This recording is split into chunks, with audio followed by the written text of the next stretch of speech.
In today's video, I'm going to teach you how to create a button in Microsoft Access. By the end, you'll know exactly how to add a button to a form, configure what it does, and make it look the way you want.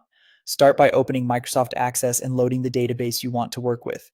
Once Access is open, head to the Create tab along the ribbon. This is where many design tools live, and it gives you quick access to options you'll use while working with forms. Open your form in Design View so you can place controls directly onto the layout. If you're currently in Layout or Form View, switch to Design View from the View menu in the ribbon. Design View gives you full control over placement, size, and properties of every control. Before adding the button, make sure the control wizards are turned on. Look for the small magic wand icon in the controls group.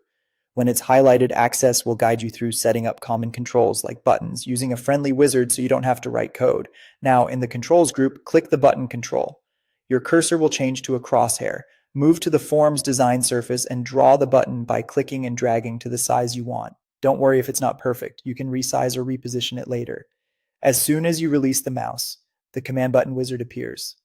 This wizard lets you choose from built-in actions grouped by categories, such as record navigation, record operations, form operations, report operations, and more.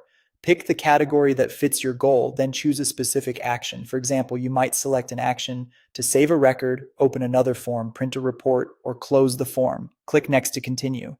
Next, choose how the button should look. You can display text, a picture, or both. If you use text, keep it short and clear, like Save Record or Open Customers.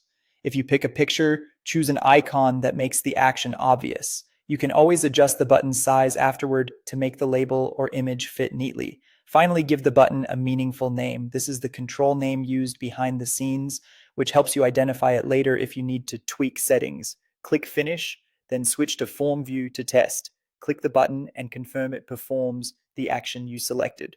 If something doesn't work as expected, return to Design View and check the button's on-click property to ensure the wizard's action is assigned. When it's working, save your form so your changes stick.